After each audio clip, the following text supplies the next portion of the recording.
Morning, everybody. As we go to the class today, the Parsha class, which we continue in learning a Rashi Sicha. A Sicha means a talk of the Rebbe on the portion, but specifically on a Rashi, on a commentary of Rashi. And it's truly, again, another beautiful. The Rebbe is going to transform the way we learn the pasuk, the way we have learned this Torah reading for I don't know if you have read this pasuk in the past, and you've learned this in the past. Even if you've learned the Rashi, you're going to learn it in a whole, I believe, in a whole different kind of a way. So if you have the book, it's on page 35. We are going to first start off with the rules of Rashi, and that is, some of these rules we have already learned. And we have rule number 1. Rashi, again, comments only to address potential questions. That means when Rashi comes to explain something, he comes to explain to a child when he opens up the Chumash, when he sees the verse, some question comes to him. And Rashi comes to answer this child's question. When the meaning is clear, he remains silent. So if Rashi comes to tell us, if there's a Rashi and a pasuk, and if the pasuk is seemingly clear, what is the meaning? Why does Rashi wouldn't say anything about it? So therefore, we have to understand what the Rashi is telling us. Number 2, Rashi really cites source to proof or proof text. It's not a usual thing unless he needs to. Using them only when essential to clarify the passage. And number 3 is also very important. Rashi selects proof texts that most clearly support his point. I hope as we go through this year, we're learning Chumash and Rashi. The Rebbe is teaching Rashi. You'll learn in general. There's an obligation to learn Chumash and Rashi every day. Whether you do it together, we do it every morning on Zoom. We have a Zoom class of Chumash and Rashi, or you do it by yourself. You can do it anytime during the day. Today, every Chumash, and in English, you have English Chumash and Rashi, so it's no excuses. You get on the internet to learn Chumash and Rashi, to learn the way the portion is divided into 7 parts, 7 days a week. Learn Chumash and Rashi for Sunday, Chumash and Rashi just Monday, Tuesday, etc. So hopefully this will entice you to learn Chumash and Rashi. Okay. We're holding on text number 1 in this book, which is, if you don't have a book, go to Exodus chapter 14. And in the book, it's from verse 5 to the verse number 14. I'm going to start on verse 10. So the Jewish people have traveled out of Egypt. Baruch Hashem, they have left Egypt. I have no book, so I'm sorry. They have traveled out of Egypt, and they are in their journey. And as we know, the Egypt comes after them. The Pharaoh decides it was a bad idea. It's time to bring him back home. So we're going to go to verse number 10. Okay? Pare Hikriv, and Pare came close, near, and the children of Israel lifted their eyes, and behold, the Egyptians were advancing after them. They were terrified. And the children of Israel cried out to God. Just to say the next verses, and Moses said to the people, don't be afraid. Stand firm and see God's salvation that he brings upon for you today. For the way you have seen the Egyptians is only today.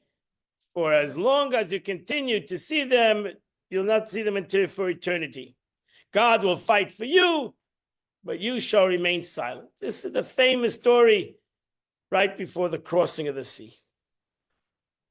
So this Rashi, there's a Rashi on verse number 10. Rashi on verse number 10. This is an interesting Rashi. Text number 1b. Vayitzaku 37. We're holding on 37. Page 37. Vayitzaku. Rashi says the children of Israel cried out. I always make a mistake in that word. Seized. They seized the occupation of their forefathers. Huh? I don't know. You're going to soon see what it means. They seized the occupation of their forefathers. Rashi means they prayed. Yeah.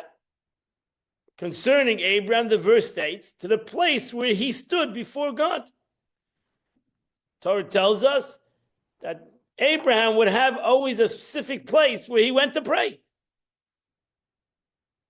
Concerning Isaac, it states to talk in the field. Isaac went into the field. He says to talk in the field. What did he go to talk in the field? To talk to the walls. He went to pray.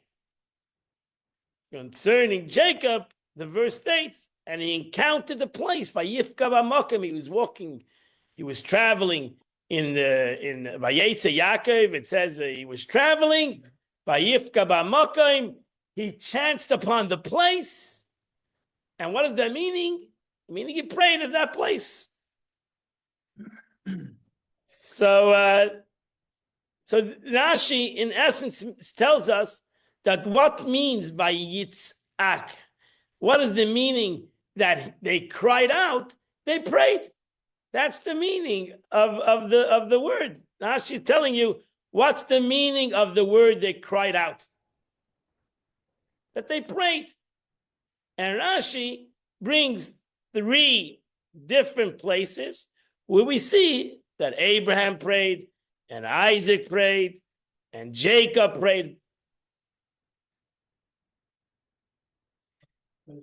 So, I'm going to ask you the klutz kasha in a minute. You remember what the klutz kasha is? I'll ask you what do you think is the really Rashi's, what is the child's question? Let's see if somebody can come up what's the real child's question. But first of all, we have to ask him the Rashi. First of all, why did Rashi said? Why doesn't Rashi simple? They prayed. Why did Rashi say they chose the occupation of their forefathers? Rashi should have said. Rashi wants to say they prayed. That's what Rashi wants to say. So Rashi could have said, what means they screamed out? They prayed. And like their forefathers prayed. I mean, why does Rashi pick a weird kind of wording over here? So really, you have to understand, what was the occupation of the forefathers? They were shepherds. If you use the word occupation of the forefathers, that's not the occupation of the forefathers prayer. The occupation of the forefathers was shepherds. So therefore, we must say Rashi wants to tell us something over here. Rashi wants to tell this 5-year-old child something else. He wants to tell him something else than just that they prayed. Because first of all, he could have said they prayed. Number 2 is he could have said that he could have. The better question is, we find that Abraham prayed, and Isaac prayed, and Jacob prayed. But we find when usually prayer is said. When is prayer said? When is usually prayer said? No, when there's a tsar, when there's a trouble. Right? So you find Abraham prayed for Sdom. He prayed for the city of Sdom, right? We have that in the Torah. Isaac prayed when his wife couldn't get pregnant. We have prayer. Jacob prayed when he's afraid of Esau. You have that in the Torah. Rashi doesn't pick those 3 places. He doesn't pick when usually prayer is mentioned. He picks 3 different places that has really could have picked with a child understand what prayer is. Prayer is when there's a problem. The Jewish people actually were in a great problem right now. They were in a great sad, right? There was the Egyptians coming from the right, the sea in front of them. That's when, what else are you going to do? What else are you going to do but pray? So really, what is Rashi's problem, really? That's even the better question. What is Rashi's problem in the Pasuk? And the Jewish people saw the Egyptians coming and the sea in front of them, so they prayed. What's the problem? What is Rashi's problem? What is Rashi's problem in this verse? It would seemingly be a straightforward verse that every child would read and would understand why the Jewish people cried out to God. They were between a rock and a hard place, so you cry out to God. So the Mechilta says, text number 2, those who have a book. What were the Jewish people compared to at that moment? A pigeon fleeing from a hawk and escaping into a cave. However, there's a snake lurks in the clefts of the cave. If she enters the cave, she's a captive of the snake. If she exits, she has the hawk. What did you offer this poor this poor pigeon? So with Israel at that moment, with the sea blocking their path, the enemy in their hot pursuit, then immediately began to pray. So what is bothering Rashi? What's the question? What is bothering Rashi? That Rashi has to come and tell us this beautiful thing that the Jewish people chose the occupation of their ancestors, and they went and they prayed, and he picks 3 different psukim of their ancestors that seemingly has nothing to do with the story we're talking about. When the Jewish people are in pain, what's going on over here? What is Rashi telling us? But to answer that question, we have to ask the klotz kasha. I'm going to skip the next text. I'm going to go text number. Before you go to text number 4, because then you know the answer, maybe. You might know the answer. But what would you think would be the child's question? What would be the child's question?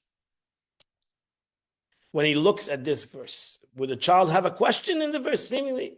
No. The Jewish people were afraid and they cried.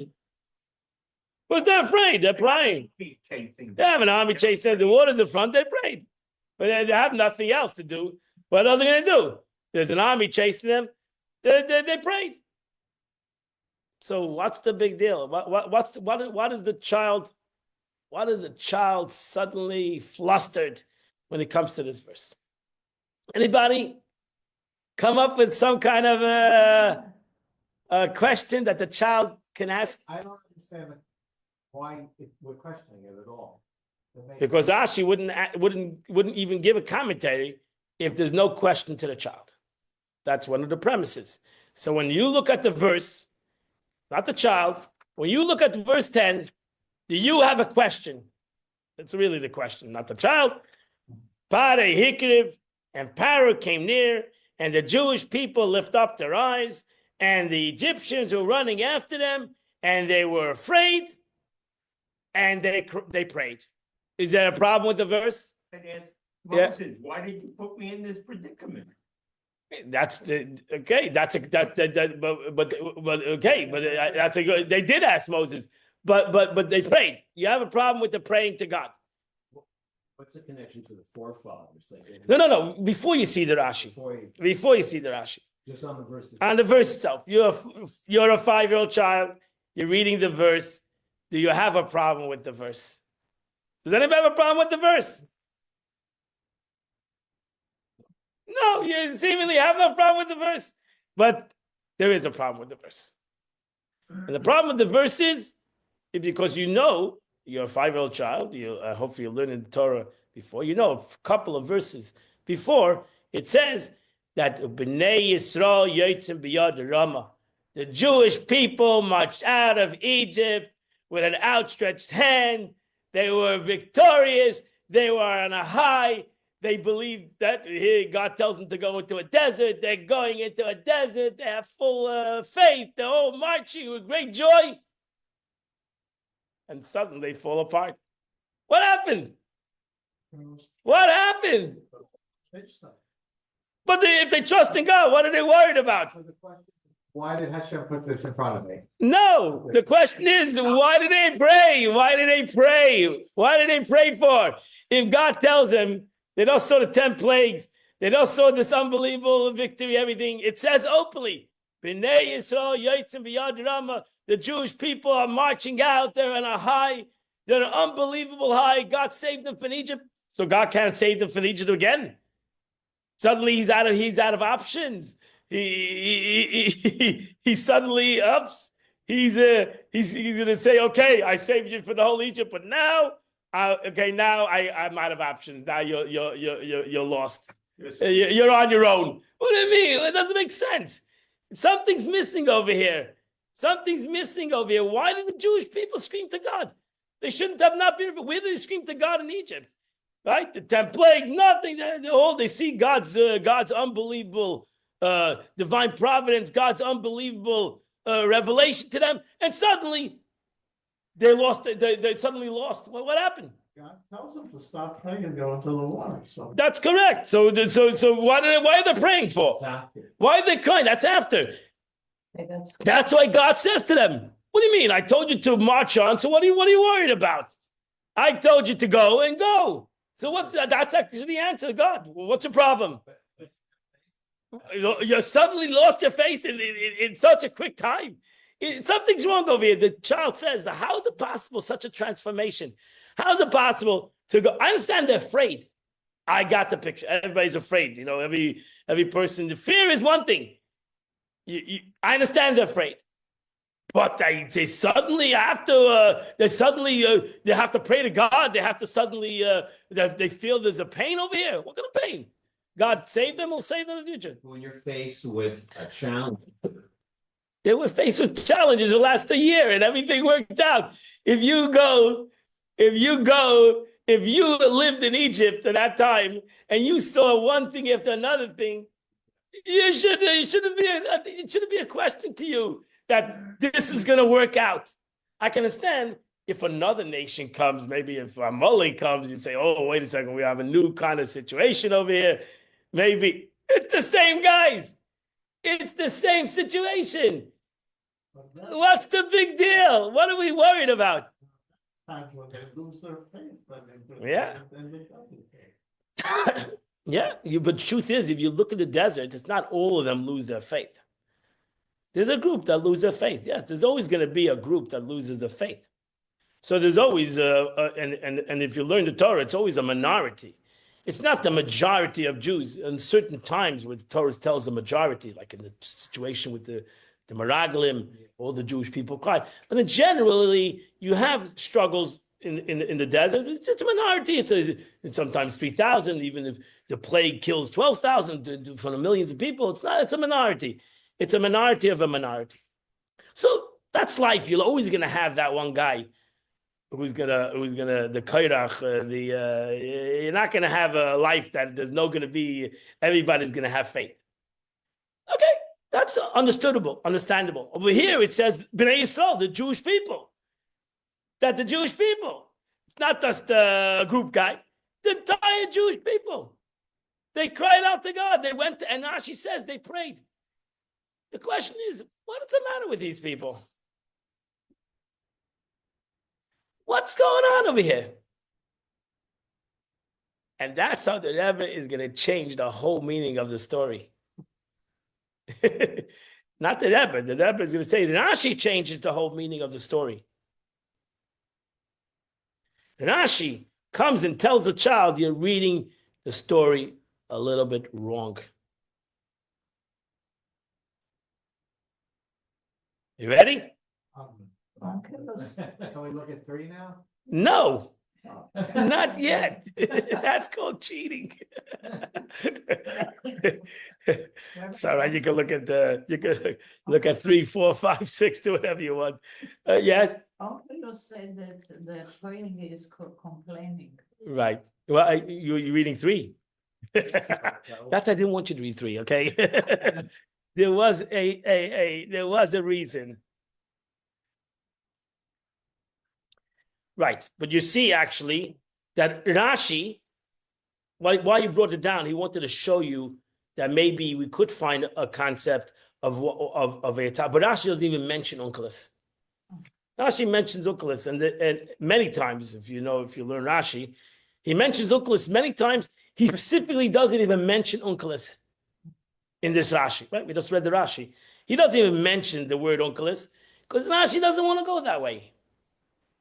Again, trust me, this question that I'm asking you and this answer that I'm giving you, there's many who asked this question, there's many answers. We're going Rashi, okay? Rashi doesn't mention Onkelos because Rashi doesn't want to go the Onkelos way. Even though one of the interpretations is Onkelos, but Rashi doesn't want to go the Onkelos way. So that shows you openly when Rashi doesn't mention Onkelos, because he doesn't want to go the Onkelos way. Sometimes Rashi even mentions Onkelos and says, I don't want to go the Onkelos way. Because Rashi, in essence, says, I have a space for Onkelos here, but I really don't want to go that way. But here, Rashi doesn't mention Onkelos. Okay. So that shows you that Rashi is not interested in Onkelos, in the interpretation of the verse. Rashi, in essence, wants to change, I'm saying this, the meaning of the way you learn the verse. Rashi, in essence, tells a child, don't learn like Onkelos. I'm going to tell you the way to learn this verse in its simple meaning. And it's going to transform the meaning of the verse. Why? Because that's the question that Rashi wants to answer. How we go from text number 4, Uvenei Yisrael Yotzim B'Yad Rama, how do we go that the Jewish people went with an outstretched arm, they marched out of Egypt with glory, with money, with great success, with great happiness. They were in total faith that God even says later, I remember the faith when you were young, you marched out into the desert. The Jewish people were on a high. And then this story happened 7 days later. How do we go from our high to suddenly falling apart, that we cry out to God, that we feel that we're a pigeon between a hawk and a snake? So it didn't fall apart. So they didn't fall. Rashi says, you're cheating. You're looking at the number 4. 5. Don't cheat. Oh. Rashi says, no, I don't agree with that. I'm going to go with the verses. The Jewish people were still on a high. They were afraid, that the verse says. Listen, I mean, there's no atheist in a foxhole. You're afraid when an army man goes to war. He has confidence in what he's doing, but he's afraid. Everybody's afraid. You never know, right? Fear is one thing, but it's not that they totally lost themselves. That they were basically. So why did they pray? So why did they pray? By Yitzhak, they said they cried out, they prayed. So Rashi says as follows. The reason why they prayed over here was not because they were in fear. Therefore, Rashi says they seized the occupation of the forefathers. What's the occupation of the forefathers? Pray. A Jew prays. A Jew prays. What does a Jew do when he has nothing else to do? He prays. Because it's a boring job being a shepherd. No, because a Jew prays. A Jew prays. That's a Jewish occupation. First of all, Rashi tells the child, what's a true Jewish occupation? Prayer. That's the Jewish occupation. Right? The Gemara says that halavai, we could pray all day. Halavai, that would be actually our occupation. that we prayed all day because that's our occupation. What does a Jew do as an occupation? Prays. I wish. Halavai is a Yiddish expression. I wish a person could pray all day. Our forefathers did not only pray in times, and that's why Rashi doesn't bring the times where Abraham was in distress, or Isaac was in distress, or Jacob was in distress. Rashi brings situations that Abraham prayed. He had a place where he prayed. Our forefathers did not only pray in times of distress or in circumstances that called for prayer to God. Prayer was their occupation. That's what they did on a regular basis. They davened. Prayer was their occupation. They constantly prayed to God. Not because they needed something. Sure, when they needed something, they prayed. But they prayed not because they needed it. They prayed because that's what they did. That's what a Jew does. We find the same about the children of Israel who followed in the paths of their forefathers. They too prayed to God, though God had already promised to bring them to Israel. Prayer does not end. Prayer is not the concept of what you need. Prayer is what you do. What you do, Amanut, that's your occupation. You have the expression in the Talmud, Teirasei umnosei. Your Torah should be your occupation. Torah should not be something that, when I have a time, no, it's your occupation. It's when you should have, you go to work because you need to go to work. You don't learn because you need to learn. You learn because that's your occupation. That's what you do. That's what a Jew does. He learns. He davens. He does that. That's his life. Right? This is the way. This is our life. This is the way we go. This is what we do. We daven. We learn. Not because we need to, or we're in distress, or because you should realize, is a whole change of the meaning of the verse. You should realize. In essence, the Rebbe comes and tells the child, you learned it wrong. You think that the Jewish people, when they were at the sea, they were lost? No, they were not at loss. Were they afraid? Yes. But they didn't lose their faith. They didn't lose themselves. And that's why the second the Abish says to God, says to them, keep on going. That's exactly what they did. They kept on going. And the sea split.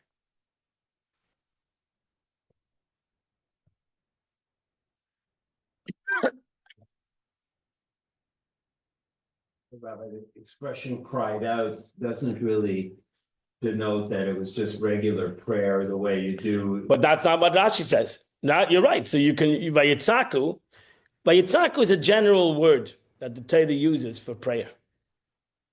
You should know, Vayitzaku. It's a general word. So Rashi, in essence, that's why some people learn Vayitzaku, that they were in pain. Because that's what it is. Rashi doesn't take that avenue. Rashi doesn't take that avenue. Rashi tells the child, "No, I'm going to continue in the beauty of the story. The beauty of the story is that the Jewish people are marching out with great glory, and I'm not going to change that beauty of that story." Prayer is just everyday prayer. And the prayer, because that's what a Jew does. He prays.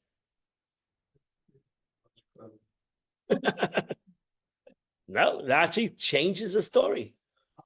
And he changes the story. And that's really the beauty of this Rashi. He changes the story. He basically changes the story. He glorifies the Jews. Beautiful. Whatever you want. He wants to keep the story. He doesn't want to go from A to Z in such a short time. That we go from A to Z, from a concept of great glory to a concept of great catastrophe, so to say, in such that the Jewish people felt like a pigeon in between a hawk and a rattlesnake. That's not what happens. explain what happened later, that now we have no water, let's go back. Okay. Good questions. Wait till next week. Great till next week. No, it's actually this week itself. It's actually so. It's good questions. I'm not gonna. Therefore, you look at later in Rashi. It's not the entire Jewish nation. Again, Rashi. If you look at the stories, it is parts of the Jewish nation, but not the entire Jewish nation. Over here, seemingly the pasuk is talking about the entire Jewish nation. It says, "Vayitzak b'nei Yisrael." The Jewish people cried out. It's actually, you look at the next verse. It says, you look at the next two. It says, and God said to Moshe, "Why do you scream out to me?" What do you mean? I thought all the Jews were screaming. How do we go from all the Jews to him? And and where did it say Moshe screamed out? It doesn't say that either. It says the Jewish people cried out. Oh, Moshe's been as part of the Jewish people. But then he says, then God says to Moshe, "Ma titzak alai? Why are you screaming out to me?"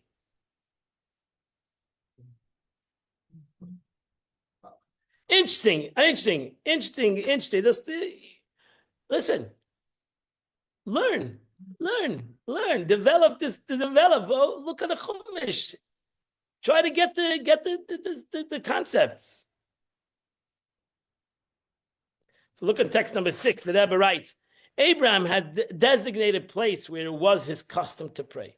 His prayer was not necessarily about something specific, a problem. He prayed. Rather, he prayed because prayer was his occupation. He was like a money changer. When money changers have customers, they change the money with their customers. When they have no customers, they change the monies for themselves. Similarly, prayer was the occupation of our ancestors. It was their life and delight. It says about the Jewish people that the voice of prayer is the voice of Jacob. This doesn't mean that prayer is only our last resort. Rather, prayer is our entire life.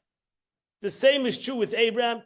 He had a designated spot where he prayed at all times. You know, the Gemara Halacha says that you should have a designated spot in the shul, like Abraham.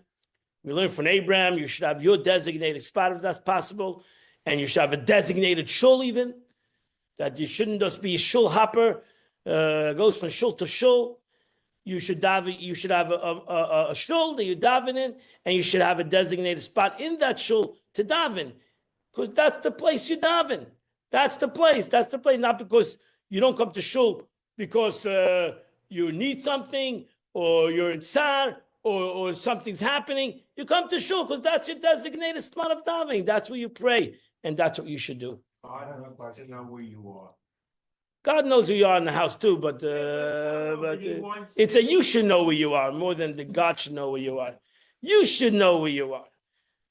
That's the point. The point is that when a person only prays when he's in need, then his relationship with God is a needy kind of a relationship with God when he's in need. I've always sometimes asked people, how can I come to shul? He said, everything's fine. Yeah. What do I need? I don't need to make a mishaberach. I don't need to have any blessings. Life is good. So I tell them always, that's not what you come to shul for. That's not what the shul's for. The shul is not called the needy shul. It's called the shul, based tefillah. It's the place of coming together and serving HaKadosh Baruch Hu and serving God. That's what you're coming to shul for. You're not coming to shul because you're in need. And you should never be in need. You should never be in need. No Jew, no human being should be in need. They should have everything they would need. And they should still daven. They should still always have their occupation, prayer, learning, doing good deeds, or whatever it might be. I don't understand the analogy with a money changer is like changing currency, but I don't understand why he would change it alone by himself. In essence, the Gemara, it's a Gemara. That statement is the Gemara. The Talmud says a true money changer doesn't stop changing money. To him, he's so involved in changing his money. So even though he has nobody to change the money with, if he's a true money changer, I'm not a money changer.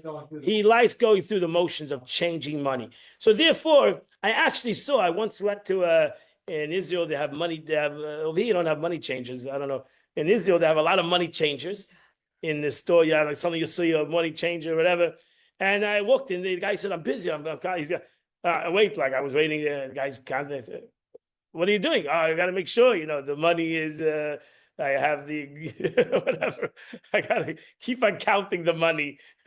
So that's what the Gemara meant. A money changer, a person that is deals with this kind of situation, he's constantly doing it. He's constantly doing it. I'm sure that happens in all professions, maybe, but a money changer, maybe you see it in a physical way. They're constantly checking them. Maybe, but that's the point. It becomes who you are. It becomes not only a profession, it becomes who you are. It becomes what you are. It's like an accountant. They say Jews are accountants. Why? Because whenever they go to a simcha, they're already saying how much the food cost, how much the flowers, how much the band was it worth it, was it not worth it? We become all accountants. You come to the wedding, enjoy the wedding. No, we're already figuring out how much the whole simcha costs. What do you worry about? You're not asked to pay for. You get lost in the obsession, not with who you are. Okay, we're not talking in that kind of way. Self-understood. We're not. Don't become obsessed. That's not the point of this thing. It means that a Jew should daven because that's his connection. Davening is a connection. It's a concept, as the Rebbe says, davening is a connection.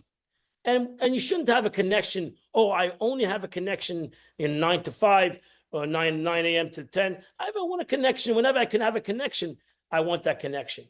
I tell people you're married, it's not a job, Therefore, during the day, you have to have some kind. You have to create that connection. Even you're in business, you're running around.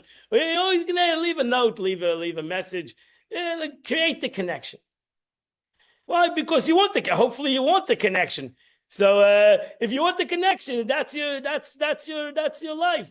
You're gonna want to have a relationship with this connection, even though you can't. You can't. That's why I said before, halavai, I wish I can pray all day, but I can't. I got to go to work. I got to take care of things. I just can't. It would have been a great thing if I can, learn and daven all day. But it's not the reality. Reality is I have to take care of 500 million things during the day. But still, since that's my connection, so if I have 10 minutes, why wouldn't I daven? If I have 10 minutes, why wouldn't I open up a Tillim and say some Psalms? If I have 10 minutes, why wouldn't I open a Chumash and learn some Torah? Why? Because that's really my connection. That's really what I want to do. So don't get too obsessed. I don't think you should get obsessed in anything, but you should have that feeling. In essence, Rashi tells the child, don't lose the feeling. Don't lose that connection. Let it be that davening. Don't take davening as a burden, an obligation. That's what most people do. They take the prayer as an obligation. It's like a burden. It's like a pain. And they try to stick away from it as far as possible until they have no choice. But a Jew should feel that he should run to daven. He should run. He should be part of his life. It should be part of something that he does. If you're connected with everything you do during the day, isn't that a form of prayer? Yeah. But the prayer is I can't pray right now. I'm busy doing something else. So I really want to pray. So you're right. It is a form of prayer. Yeah, I agree with you. I agree, but still, okay. If you can reach up to that level, then that's beautiful. That everything that you do is a form of prayer. My pleasure. I'm not arguing with you. That's beautiful. But if you can't, for example, it's not a form of prayer, because actually my job is. I wish I could retire one day, maybe, and I my portfolio will be big enough. Don't have to do this job. But hopefully your prayer will never disappear from you, right? Your job might one day, hopefully you'll retire, but your prayer and your learning will always be part of your existence throughout your life. That's why when the Mishnah says it in a different way. The Mishnah says, a person says, I will learn when I'm free. He'll never learn. Because if you cannot find time to learn now when you're not free, trust me, when you get free, you won't be able to learn, because you won't even know you won't have that desire to learn. It's not to learn and to do these things. You have to have some kind of desire. You have to say. In essence, I mean is you have to have the desire. So therefore, that's what the Mishnah in essence means. A person has a desire in a time where he can't do it, but he has a desire to do it, but he just can't do it. He's busy. Then when he will come free, he'll fulfill his desires. But if you don't have the desire to learn and to study in the time of where you can't do it, so it's very hard. Suddenly, the desire is not going to come in suddenly when you retire. And I see that. You see that openly. Rashi therefore deliberately quotes the passage where Abraham stood and Isaac went to talk in the field and Jacob had an encounter. These are all situations that has nothing to do with a need. In each of these instances, nothing in particular caused them to pray. This proves that prayer was an occupation for our forefathers. It's something in which they constantly engaged, even when no particular cause inspired them to pray. And that's what Rashi wants to answer the child. Not only wants to answer the child in his question, why they prayed. Didn't they believe in God? Why do they have to pray? Because the child thought that prayer is usually when you're in pain and when you're suffering. Maybe he saw it from his father. So only when you need something, he prays. Comes Rashi tells the child, no, that's not prayer. That's not what prayer is. Prayer is what a Jew does. What a Jew does, what a human does. That's what prayer is. If he had the time, he would do it all the time. If he doesn't, he does it whenever he could. Because it's not something that he goes to pray because he needs something. Or he's in desperate need of something. And that's why he goes to pray. They say the joke. What they say the joke? A guy comes to sees a guy in synagogue and says, "What are you doing in shul? You don't come to synagogue." He says, "Now the billionaire Goldstein comes to synagogue. So what does it do with you? I come to see Goldstein. I come because Goldstein comes to synagogue, and that's why I come to synagogue. Goldstein comes to synagogue. He's the billionaire. I want to sit next to Goldstein." Instead, everybody comes to synagogue for a different reason. But really, a Jew should come to synagogue because that's who he is. Because he's a person that comes to pray. He's a Jew. You just like the Rashi says that the Jewish people acquired the occupation of their ancestors. All of us acquired the occupation of our ancestors. Now, what do? We pray. Yeah. But Rashi wants to say, sure, praise is based tefillah. I said a verse in the beginning. Ki basi, my house is a house of prayer. Yikare l'cholam, it's a house of prayer for all the nations. It's not a one-dimensional place. I'm God. It's infinite. It's an infinite place. Prayer is for everybody. But when you have it, sorrow, when you have it, sure, you pray more, you pray. Sure, it's a more of an intense prayer. I understand that. It's more of an intense prayer. That's okay. That's not a lack of faith. Oh, that is. That's not a lack of faith. Because the Eibishter, because that is the faith. When you're in Tsar, who should you turn to? Is God. That's the guy you need to. That's the entity you need to cry to. You're going to cry to your doctor, your lawyer. Then you need to cry to God. You need to cry to God, and God doesn't charge. But God tells you to go to the doctor and the lawyer, and they're going to charge you. But still, you have to cry to God. No question about it. That when there's a tsar, you cry to God. That's the opposite. We find that the people don't cry to God in the tsar. They blame it on everything else but God. Halavai, that again say, I wish that when people were inside, they would cry to God, truly cry to God. You know, the Gemara says that even though the Jewish people cry for other people's tsar, we are in tune to that. That whenever there's a tsar in the world, we cry to God, we pray, we fast, we make fast days. But really, the greatest prayer is the person who himself is sick should cry to God. It's unbelievable that other people cry for him, but it's much more powerful if he would cry to God. And he would truly cry to God that God should heal him and God should take him out of this tzar. Right? And that's what we see by David HaMelech. We see the whole Tillim is his crying to God in his time of his pain. You don't have to have more than to go to the Tillim, Psalms, and we see the tzar that he was going through in life. We always proclaim David a king. He was a lot of pain. He had a lot of pain in his life. Personal enemies, inside, outside. The man struggled a lot, and he didn't live a long life. He lived 70 years. Didn't live 120 years. He had a troubled life. You just read Tillim, you see the pain. But silently, like even even though I walk through the valley of the shadow of death, I just can imagine David HaMelech writing that, and I can imagine what he was going through. He was not going through a toothache. He was expressing real things. What he was going through in life. But he said, "I fear no evil because you are with me." His emunah, his faith in God, and putting it at God's feet. That God is going to, all these expressions of David HaMelech. That's why Tillim is a beautiful thing, because we all have tzar. We all go through pain and suffering. We should cry out like David HaMelech.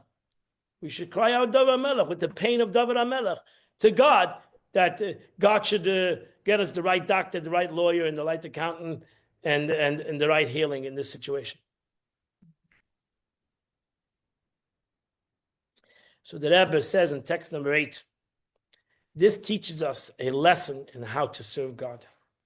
Our prayer studies, Torah study, must resemble an occupation. This means that our goal in Torah study should not be merely to know what we must do and what we must avoid. That should purely for the sake of Torah study. We should enjoy it. We should enjoy Torah study as maybe you enjoy reading a book sometimes. Same, that's it. We take the Torah study as some kind of a extra, extra learning. See, I have all the knowledge now. When I learn Torah study, like it's some kind of a extra thing. So when I'll have the time, I'll learn. When I don't have the time, I don't learn. We take it. It's sad. Same applies to our mitzvahs observance and prayers. We don't require a specific reason or purpose to engage in them. They should be our occupation. A Jew and a human, but a Jew should surely take Torah study and doing good, because that's what he is. That's what he does. That's what he does. A Jew does good. A Jew learns. Jew studies. Not something that he's obligated. That's what he is. That's what we brought up. I mean, that's the way I was brought up, right? We brought up that way. We learn. It's not something that you deserve a plaque, you deserve a great praise. That's what you are. You're a person that learns. You're a person that studies. That's who you are.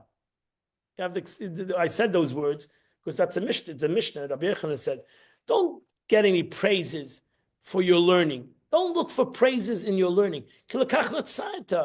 That's why you were formed. That's why you're here. You should get a praise when you do something extraordinary. Learning shouldn't be extraordinary.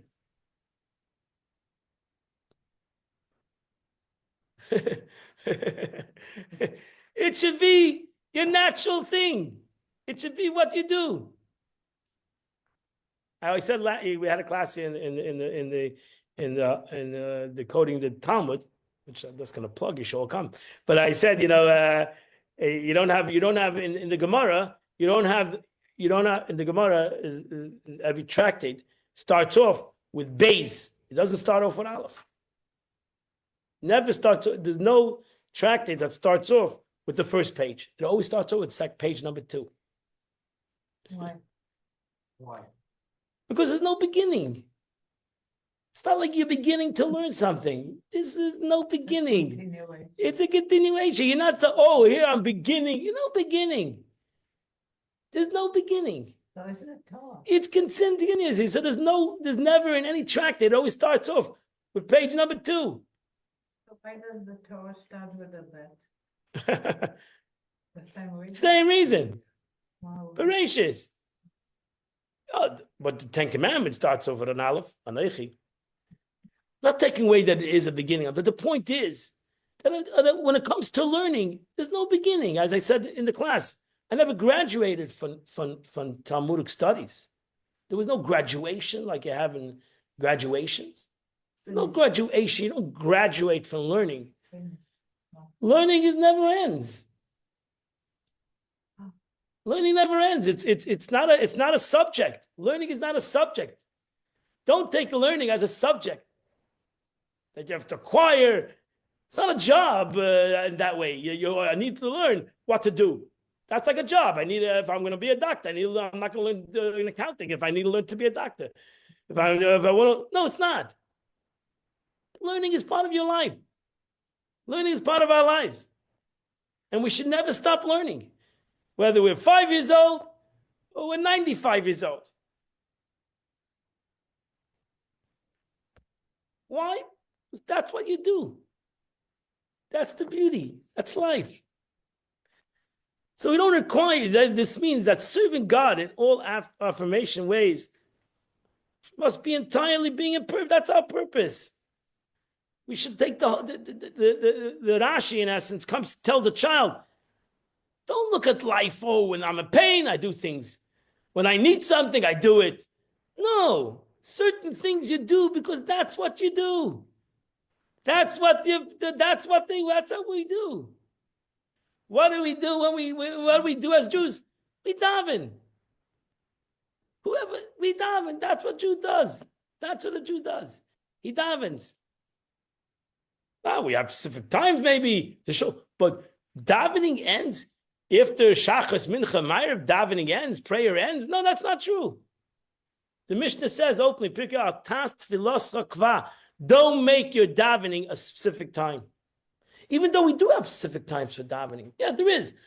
Come in the morning Shachas, Ma'ariv, Mincha, but that's not the whole concept of davening. That's not. So that it means that even though there is a specific time, maybe for prayer, but prayer is not a specific time really. And Chassidus says, how do you have both things? Because prayer has to affect your whole day. You should actually pray a whole day. Maybe your whole day should be like you daven. So even you go out and work, maybe it should be like davening. It should be with the service of God. Maybe that's when your davening affects your whole day.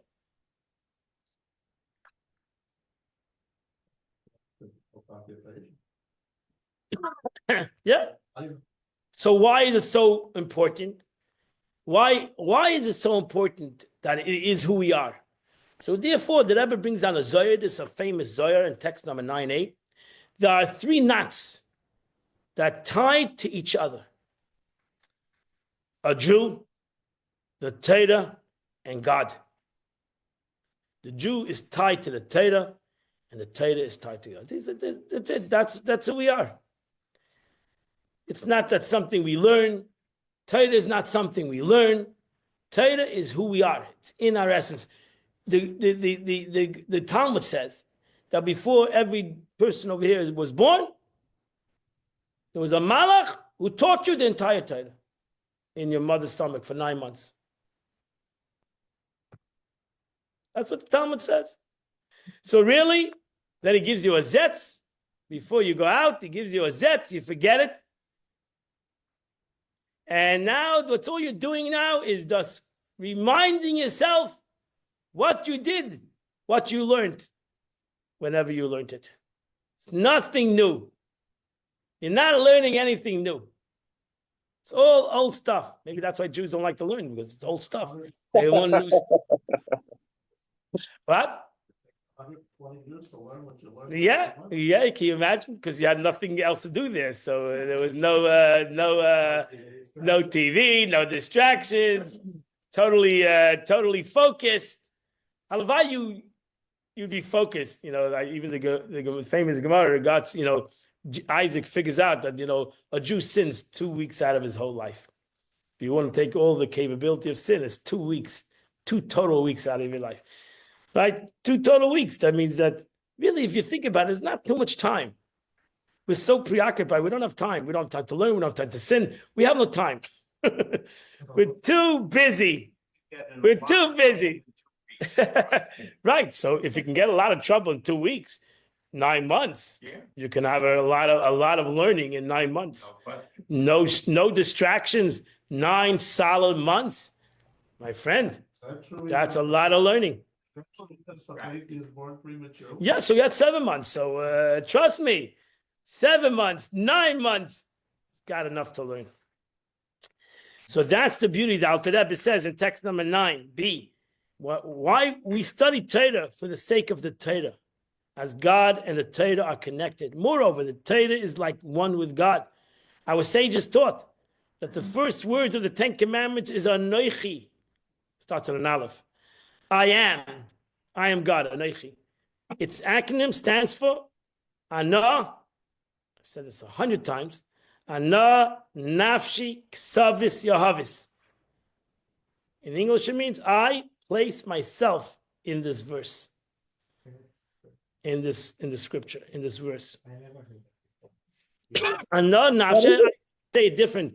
Ana, I, my soul, ksavis, I've written, yahavis, I've given. That's because it's an interesting word, anochi, you should know. That's why the Gemara asked, what's the word anochi? Because the Hebrew word is ani, right? So it's an Egyptian word, anochi. It's not a Hebrew word. Ani, that's the word. That's the Hebrew word for I, is ani. So it could have still started off with an aleph, but it's instead of saying ani, I, it says anochi. So the Gemara asks the question, anochi loshem mitzri. Anochi is an Egyptian word. Why would the Torah start off with an Egyptian word? And the first of the 10 Commandments, Anochi, an Egyptian word. This got out of Egypt. Actually, so actually, some hold that he wanted to talk to them in their language. Sometimes you have to, that's why Moshe Rabbeinu translated the Torah into 7 language, because God himself translates the word Anochi.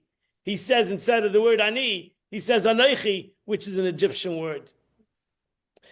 But then the Gemara says that Anochi stands for 4 words. Ana, nafshi, ksavis, yahavis. I, nafshi, my soul, ksavis, I have written, yahavis, I have given. Which he translates, I place myself, this is just a different way of saying it. Because I'm saying it more defined, because nafshi is my soul. I've given you my essence. If you want to touch the essence of God, learn a pasuk in the Torah. You want to touch God, you have the verse. I've given you the verse. I've given you the Torah. And that's the Anochi. God placed and scripted his very self into the Torah. By studying the Torah, we take in God. And this is also a very interesting word. I want you to, the word in the Hebrew word is Shayadei Torah Oisi Atem Loichim. That when a Jew learns Torah, Oisi, Oisi is I, Atem, you, take. When a Jew learns Torah with his mind, he in essence takes God in his mind. Which in simple English means you, I, and anybody else grasps HaKadosh Baruch Hu, grasps.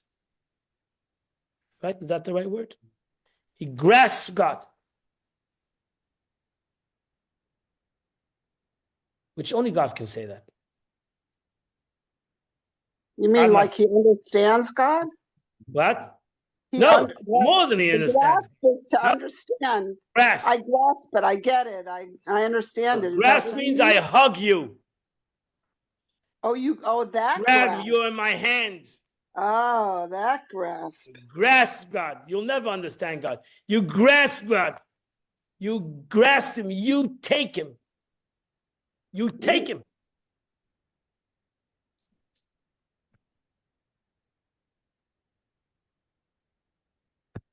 A deep concept, my friends. Deep concept. That's not this class. But you need to learn a little Tanya. Alter Rebbe explains, the grass, the mind. Like the Alter Rebbe gives examples, like the book, right? You can grasp this in your mind. You can grasp it. You can't put the book in your mind, but you can grasp the book in your mind. Right? I can close my eyes now and I can imagine the book. I can see the book in my mind. I can actually change the book. I can dimensions of the book. I can see the book in my mind. I grasp it. But in essence, God says, I'm giving you the capability to grasp me.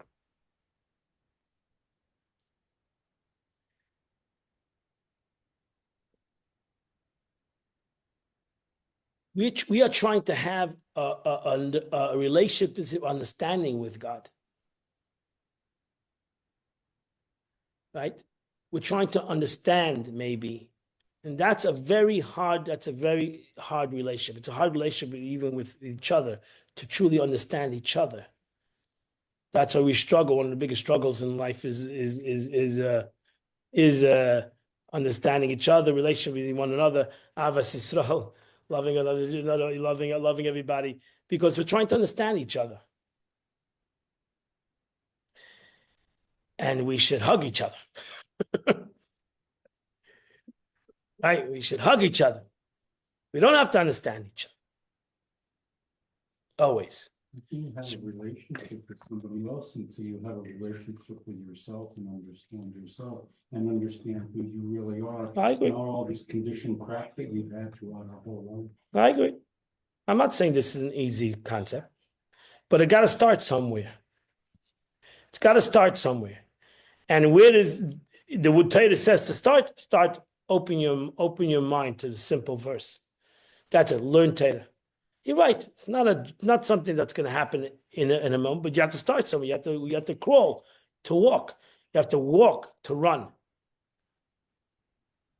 The pasuk is talking to a 5-year-old child. Open your heart. Just grasp me. Let's not understand. First, let's hug each other. Let's make a bond with one another. Let's come together. And then Knowledge what doesn't make sense. And then, right, acknowledge each other, hug each other, and then we'll come to that. Yeah, it's true. It's an important thing. And the truth is that's really in Chassidut, the concept of prayer. That is the concept of prayer. There's learning and there's prayer. Learning is like a student to his teacher, and that's why they struggle. Sometimes the student has ego, doesn't want to learn from the teacher. Well, the teacher has ego. It could be either way. Prayer is not about ego. Prayer is about connection. The desire for connection and to connect has nothing is when a person has to put aside his ego. Definition, when you daven, you're talking to Hashem. When you're learning, Hashem is talking to you. Right? Or Chassidus, I didn't finish. Prayer, learning is like a teacher to student. Prayer is like a father to a child, parent to a child. A parent always wants a relationship with a child. There's always that desire. And the truth is, in the child also, there's always a true desire to have a relationship with a parent, even though he goes through some issues. But a child always wants that connection. They're both God. What? They're both God. It's all God. Right, but I'm talking about the concept of relationship. We're talking to humans. So we're humans. We have to know the difference, what we're trying to accomplish when we go and learn. Because going and learning means you have to learn. You have to use your understanding. You can't learn with somebody else's understanding. When you go to pray, you're looking for connection. You're looking for that hug. So look at, actually, this is interesting because Rabbi Emmanuel Shachat, This is the father? this is the father, divine providence. Text number 10, Rabbi Shachat's son is going to be here today. Emmanuel Shachat is not here anymore, he's in heaven. But he was a great, also a great speaker and a great thinker and a great writer. Emmanuel Shachat. He actually came to Boca many, many years ago. He spoke here also. So he writes in text number 10, prayer is the direct, undisturbed communication with God. The channel brings us the reality of the unison with the true essence of all. This definition is actually implied in the Hebrew term for prayer, tefillah. The word tefillah is not prayer. It's derived from the same root that means to join. Tafel. Secondary. We're this primary and the secondary. Tefillah sets out to join and unite man with God. Creator and creature and creator. To permeate the former with the radiance of the latter. To surrender oneself completely. To dissolve in the unity of the bond with thought or desire for nothing else. In metaphorically terminology of Kabbalah, Chassidus, therefore, the proper form of prayer is spoken in as a zivug. It's a figurative state of a marital union, the offerings of which is a new concept, new love and reverence for God.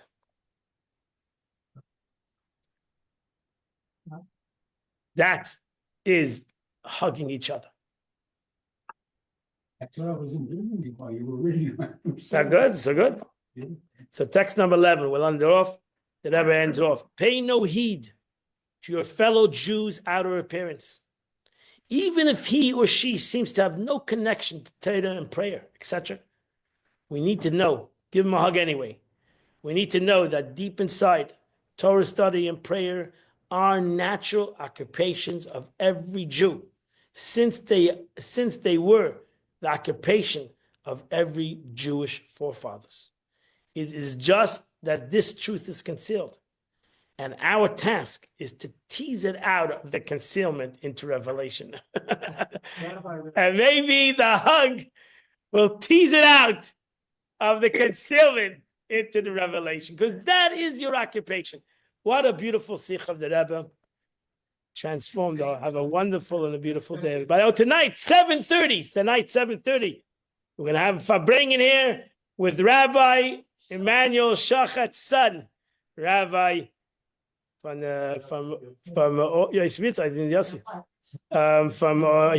London, England.